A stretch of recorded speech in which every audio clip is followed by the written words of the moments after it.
우리 함께 사도신경으로 지난 고백 하시겠습니다. 나는 전능하신 아버지 하나님 천지의 창조주를 믿습니다. 나는 그의 유일하신 아들 우리 주 예수 그리스도를 믿습니다. 그는 성령으로 잉태되어 동정녀 마리아에게서 나시고 본디오 빌라도에게 고난을 받아 십자가에 못 박혀 죽으시고 장사된 지 사흘 만에 죽은 자 가운데서 다시 살아나셨으며 하늘에 오르시어 전능하신 아버지 하나님 우편에 앉아 계시다가 거기로부터 살아있는 자와 죽은 자를 심판하러 오십니다. 나는 성령을 믿으며 거룩한 공교회와 성도의 교제와 죄를 용서받는 것과 몸의 부활과 영생을 믿습니다. 아멘. 우리 함께 찬송가 199장 찬송가 199장 나의 사랑하는 책 비록 헤어졌으나 우리 함께 찬송하도록 하겠습니다. 찬송가 199장입니다.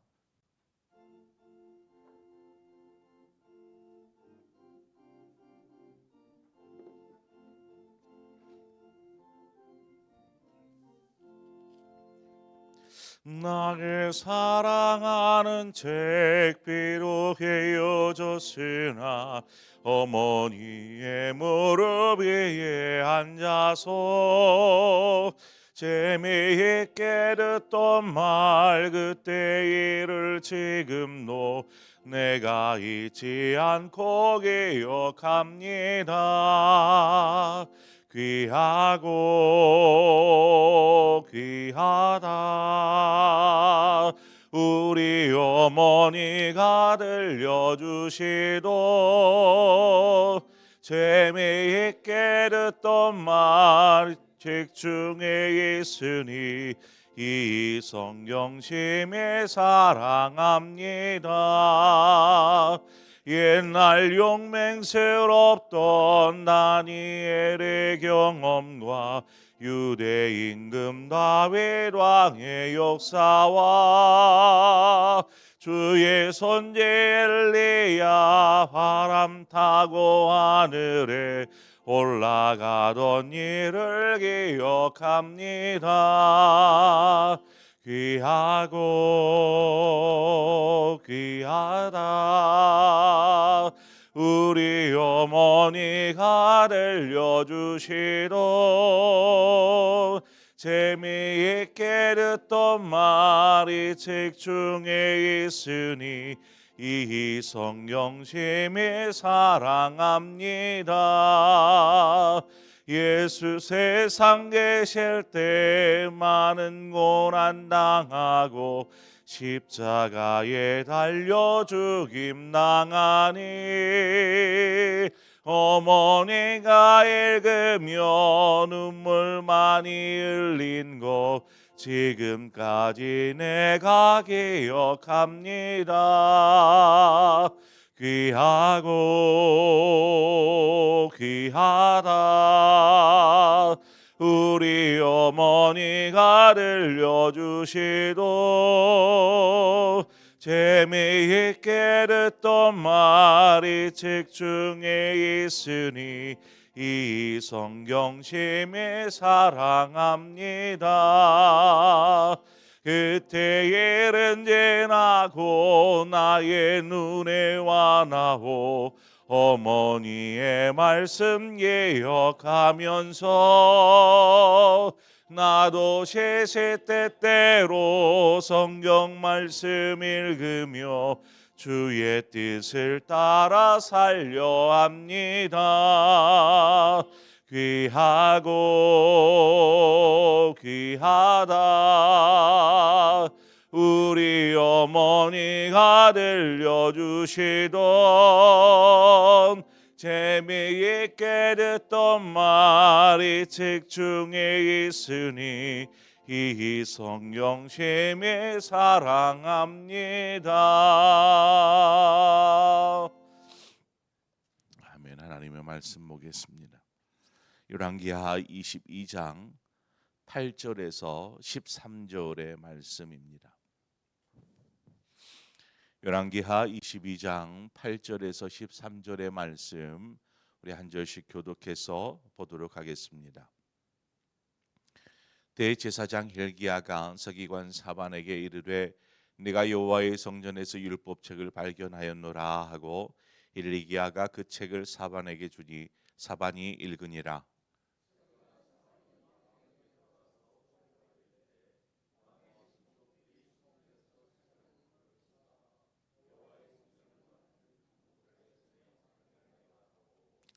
또 서기관 사반이 왕에게 말하여 이르되 제사장 힐기야가 내게 책을 주도이다 하고 사반이 왕의 앞에서 읽음에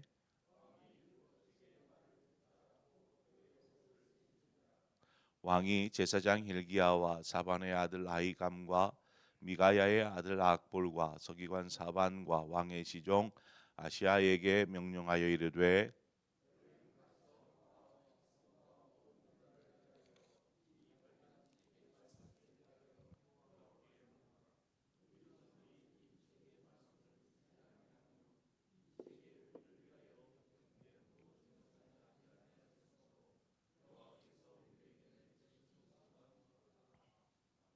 아멘.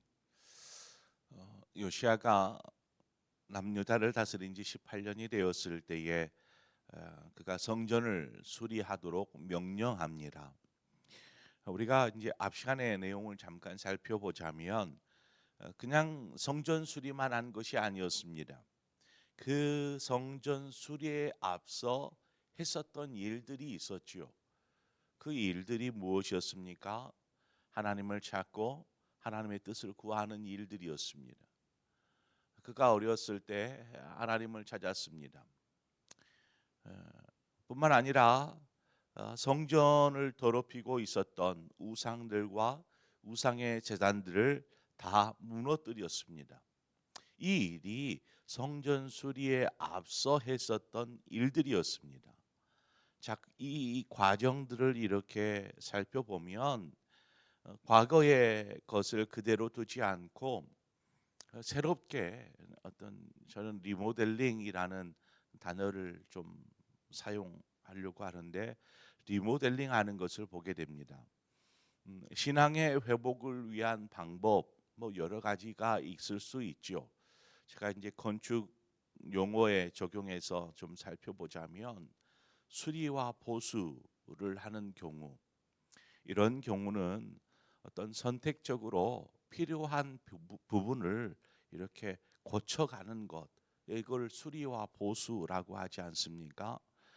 어, 앞서 우리가 요시아가 행한 일을 리모델링이라고 말씀을 드렸는데 리모델링은 전체를 다 무너뜨리는 것이 아니고 건물의 뭐 기둥이나 혹은 기초가 될 것은 그대로 둔 채 나머지를 뜯고 고치는 것입니다. 그리고 이제 마지막 이제 재건축이 있죠. 재건축. 재건축은 건물 자체를 아예 그냥 무너뜨리는 것입니다. 그리고 그 자리에다가 다시 새롭게 건축해 올리는 것을 재건축이라고 합니다. 음, 이런 경우는 뭐 어떤 전쟁이나 혹은 하나님의 심판 가운데 무너진 성전을 다시 쌓아 올릴 때에 이런 재건축이라고 이야기하죠. 요시아가 행한 성전 수리는 어떤 필요한 부분만 선택적으로 고치는 그러한 것이 아니었습니다. 또한 뭐 하나님의 성전을 무너뜨리고 다시 그 위에 새롭게 성전을 짓는 것도 아니었습니다. 그간 우상으로 더럽혀진 하나님의 성전에서 하나님이 원하지 않는 모든 것을 다 걷어내고 하나님이 기뻐하는 성전으로 재단장하는 것이죠. 지금 그 작업을 해가는 것이었습니다. 오늘 본문을 보면 요시아가 하나님이 기뻐하시는 일을 하기 위해서 성전을 리모델링하는 과정에서 하나님의 말씀, 율법책을 발견하게 됩니다. 8절에 보니까 대제사장 hil기야가 서기관 사반에게 이르되 내가 여호와의 성전에서 율법책을 발견하였노라 하고 hil기야가 그 책을 사반에게 주니 사반이 읽으니라. 성전을 수리하는 중에 대제사장 hil기야가 율법책을 발견하였습니다. 일기야는 이를 이제 왕이 이렇게 성전 수리를 위해 파견한 이 신하 사반에게 그 율법책을 가져다 주죠.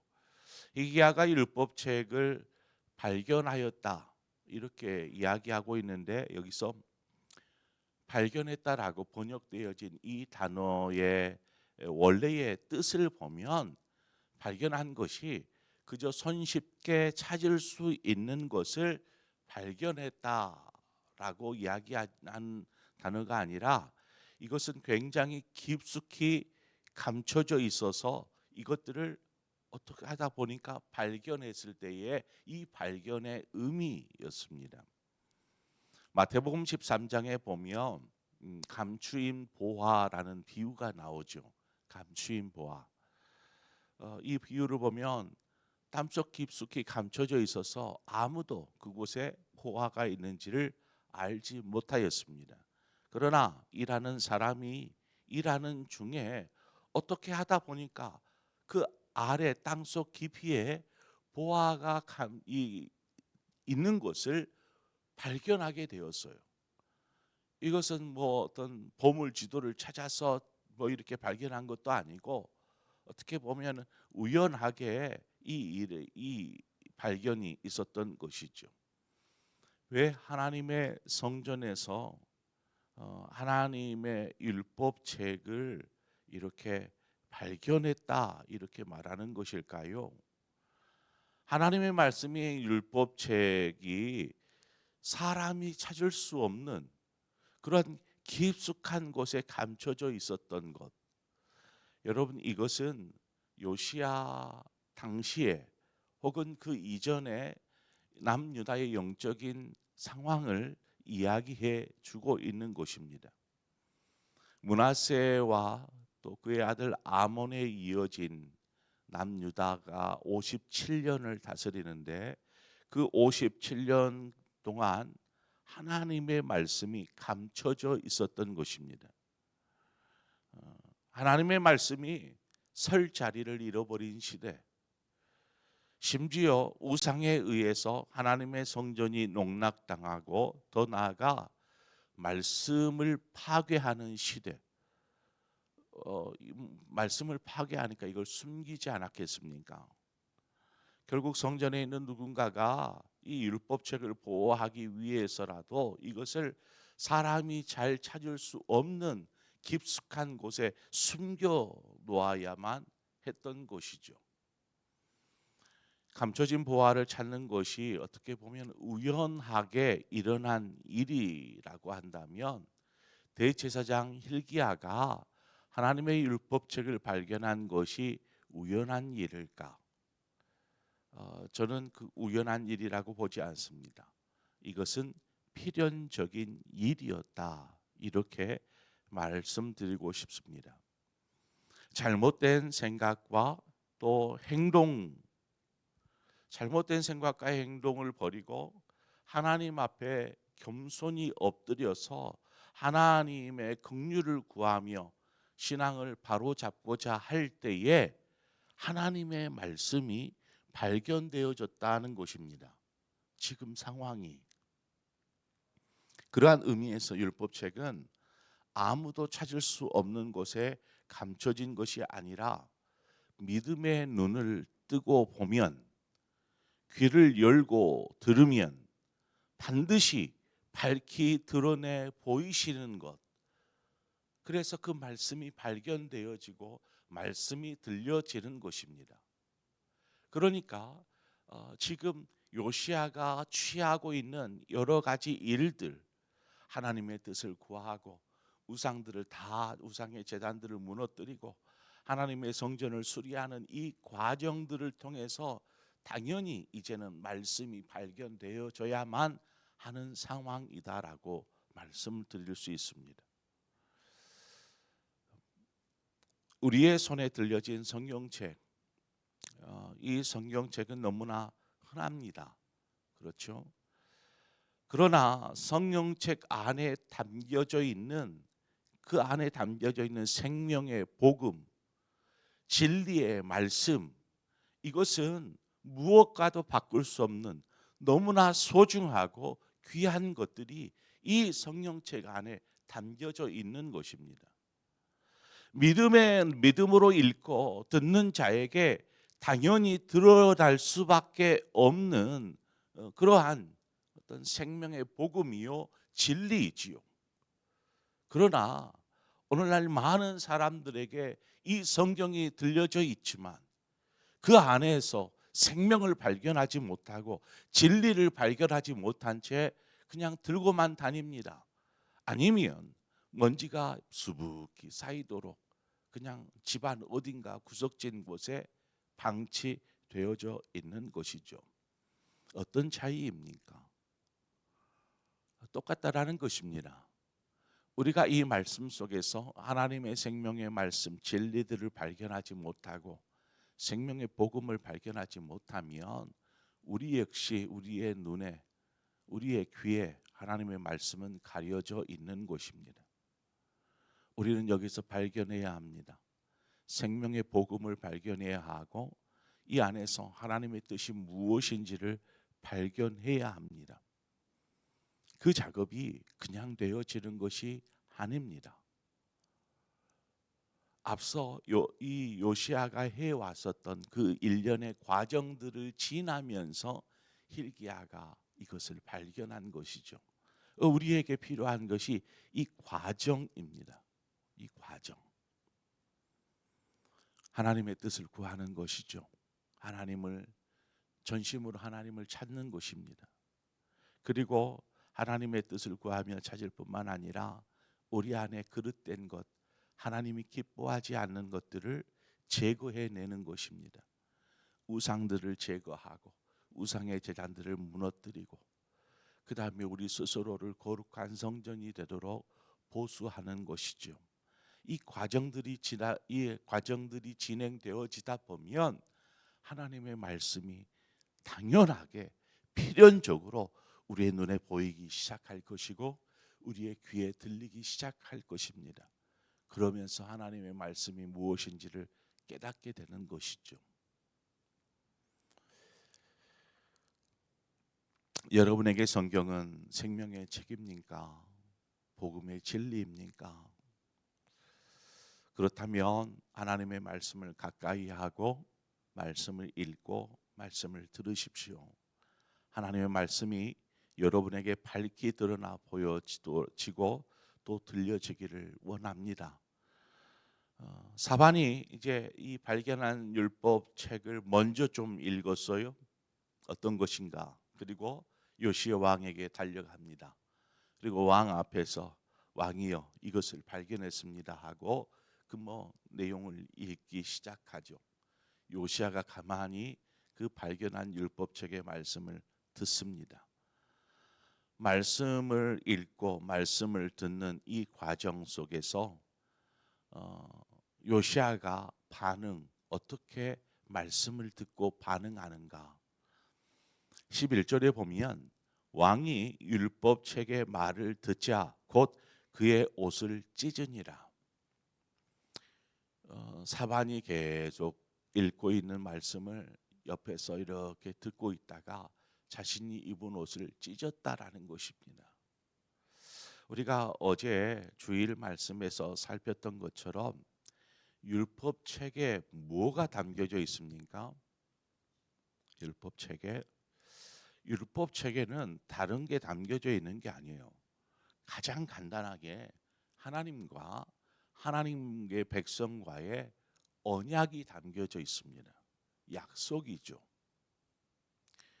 그리고 그 약속을 지키는 너희에게 내가 축복하리라. 반면 너희가 만약 이 언약의 약속의 말씀을 지키지 않으면 내가 저주하리라. 이것이 율법책에 담겨져 있어요. 그러니까 요시야가 지금 사반이 읽고 있는 하나님의 말씀, 율법책의 말씀을 듣는데 이것이 들리는 것입니다. 하나님의 말씀을 따라서 순종해 나아갈 때 하나님께서 축복하신다. 하지만 하나님의 말씀을 어기고 하나님께 등을 돌리고 하나님께 무너지고 하면 하나님이 저주하신다. 이 말씀을 듣는 것입니다. 이 요시야가 듣는 중에 우리의 조상들이 행한 것들이 무엇이었던가, 57년 동안 행해왔던 것이 무엇이었던가를 생각하는 것이죠. 이는 곧 하나님의 언약을 어기고 하나님의 뜻을 돌이켜서 죄악을 범죄를 행했었던 조상들의 행한 일로 하나님은 분명히 그 약속하신 것 따라 저주하게 될 것을, 진노하게 될 것을 요시야는 아는 것입니다. 무엇보다 하나님은 신실하시죠. 그래서 하신 말씀을 분명히 행하십니다. 그러면 죄를 범하였으니까 하나님의 진노가 임할 것이 아니겠습니까? 두렵고 떨리는 마음으로 옷을 찢는 것입니다. 회개를 하는 것이죠. 그리고 몇몇의 사람들을 불러 모아 하나님께 물으라. 하나님, 이 일을 어찌해야 할지 하나님께 물으라. 이렇게 전달합니다. 자, 우리가 하나님의 말씀을 밝히 알게 되면 그 속에서 분명히 축복된 말씀들도 듣게 됩니다. 또한 저주의 말씀들도 듣게 됩니다. 그러면서 스스로 하나님 앞에 더욱 겸비한 자로 겸손하게 엎드리게 되지요. 자, 우리가 처음부터 끝까지 하나님과 우리와의 관계는 바로 이러한 관계여야 했습니다. 그러나 우리가 교만하여 내가 원하는 삶의 주인 되어서 내 마음 내 뜻대로 살려다가 결국 이와 같은 상황에 이르게 되는 것입니다. 그러므로 우리 스스로 오늘 이 새벽에 다시금 하나님 앞에서 믿음의 귀를 열고 믿음의 눈을 들어서 하나님이 나에게 말씀하시고자 하는 하나님의 뜻이 무엇인지에 관심을 가지고 나아갈 뿐만 아니라 우리 안에 있는 하나님이 원하지 않는 것들을 우리 안에서 제거하고 우리 안에 거룩한 성전들을 세워가며 그렇게 하나님의 뜻에 합당한 자로 우리가 세워져 갈 때에 하나님께서 저와 여러분의 삶을 축복하시고 또한 선하도록 인도하여 주실 줄 믿습니다. 그 길을 걸어가시는 믿음의 삶을 사시는 저와 여러분의 삶 되시기를 축원합니다. 함께 기도하겠습니다. 하나님 아버지, 은혜와 사랑을 감사합니다. 오늘 이 새벽에 우리를 불러주셔서 감사합니다. 하나님, 우리가 하나님 앞에 엎드립니다. 그리고 하나님의 뜻을 구합니다. 하나님을 전심으로 구할 때에 우리 안에 있는 하나님 거룩하지 않은 것들, 하나님 기뻐하지 않는 생각들을 제거하고 하나님만이 다스리는, 하나님이 주인된 하나님 거룩한 성전들을 우리 안에 세워가게 하여 주옵소서. 하나님 말씀이 들려지게 하여 주시고 말씀이 보여지게 하여 주셔서 그 속에 담고 있는 정말 귀한 하나님의 복음, 생명의 말씀들을 우리가 듣고 깨달아 알아서 그 뜻에 합당한 자로 살아갈 수 있도록 주님 인도하여 주옵소서. 하나님 말씀을 알지 못하면 어찌 하나님의 뜻에 따라 하나님의 약속을 따라 살 수 있겠습니까? 결국 우리의 생각, 우리의 뜻대로 살다가 저주 가운데 멸망할 수밖에 없는데 하나님, 우리 안에 믿음을 허락하여 주시옵소서. 다시금 하나님께로 돌아섭니다. 말씀하여 주시옵소서. 그래서 말씀에 순종함으로 하나님의 뜻을 이루는 삶, 또한 그 삶이 하나님이 주시는 베푸시는 축복의 삶인 것을 믿고 따라가는 우리 모두의 삶 되게 하여 주옵소서. 예수 그리스도의 이름으로 기도합니다. 아멘. 오늘 이 시간 말씀을 생각하면서 하나님, 나의 신앙, 우리의 신앙을 위해서 이 시간 함께 하나님 앞에 기도하며 나아가기를 원합니다. 하나님, 바르게 서는 자 되게 하여 주옵소서. 하나님 앞에 거룩한 성전을 세워가게 하여 주옵소서. 그것은 하나님만이 아십니다. 하나님 앞에 우리의 삶을 그대로 내려놓고 겸손하게 엎드리고 하나님의 뜻을 구하는 저와 여러분의 삶 신앙 되시기를 바랍니다. 우리 이것을 위해서 기도하고 또 우리의 가정을 위해서 함께 이 시간 기도하고 또 여러분 필요를 따라 여러분 각자의 기도의 제목으로 기도하시다 자유롭게 돌아가시겠습니다. 함께 기도하겠습니다. 하나님 아버지, 말씀이 감추어서 말씀이 감춰져 있어서 듣고 싶어도 들리지 않고 보고 싶어도 보이지